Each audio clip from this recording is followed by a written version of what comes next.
যুক্তরাষ্ট্রের ওয়ার পাওয়ার অ্যাক্ট অনুযায়ী কংগ্রেসের অনুমোদন ছাড়া সর্বোচ্চ ৬০ দিন সামরিক অভিযান চালাতে পারেন প্রেসিডেন্ট।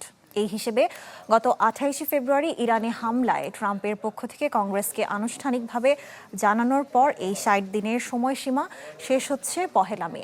ফলে এই সময়ের পর কি ইরানে হামলা চালাতে পারবে যুক্তরাষ্ট্র, তা নিয়ে উঠেছে প্রশ্ন।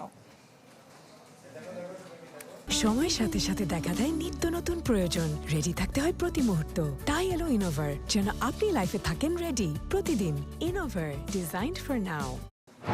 এমনিতে কোনো বিশ্বাসযোগ্য প্রমাণ ছাড়াই ইরান যুদ্ধ শুরু করে লেজে গোবরে অবস্থায় মার্কিন প্রেসিডেন্ট ডোনাল্ড ট্রাম্পের। যুদ্ধ কিভাবে কবে শেষ করবেন এ নিয়ে স্পষ্ট পরিকল্পনার অভাব দৃশ্যমান। এর মধ্যে নতুন সংকট অপেক্ষা করছে ট্রাম্পের জন্য। এই সংকট হবে সাংবিধানিক। তেহরানে নতুন করে হামলা চালাতে হলে মার্কিন প্রেসিডেন্টকে নিতে হবে কংগ্রেসের অনুমোদন। এমনটা না হলে ১ মের পর ট্রাম্পের জন্য যুদ্ধ চালিয়ে যাওয়া কঠিন হয়ে পড়বে।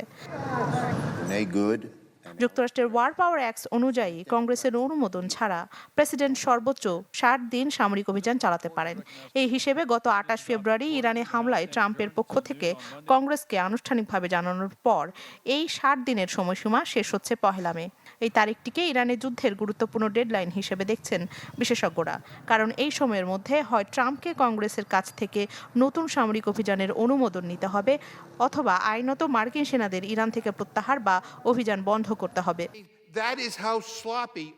বর্তমানে মার্কিন কংগ্রেসে ক্ষমতাসীন রিপাবলিকান পার্টি ও বিরোধী দল ডেমোক্রেটিক পার্টির সদস্যদের মধ্যে রয়েছে ব্যাপক মতবিরোধ। ফলে কংগ্রেসে ইরানের বিরুদ্ধে সামরিক অভিযানের অনুমোদন পাওয়ার বিষয়টি হয়ে পড়েছে অনিশ্চিত।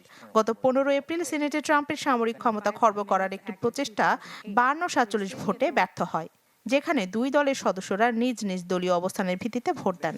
রিপাবলিকানদের বড় একটি অংশ প্রেসিডেন্টের কাজে হস্তক্ষেপ না করলেও ৬০ দিন পার হওয়ার পর ইরানে হামলা চালাতে হলে ট্রাম্পকে কংগ্রেসের অনুমোদন নেওয়ার বিষয়ে জোর সমর্থন দিয়েছেন। এমন পরিস্থিতিতে এই সময়ের পর ট্রাম্প ইরানে যুদ্ধ থামাবেন নাকি আইন লঙ্ঘন করে যুদ্ধ চালিয়ে যাবেন, এটি এখন বড় প্রশ্ন।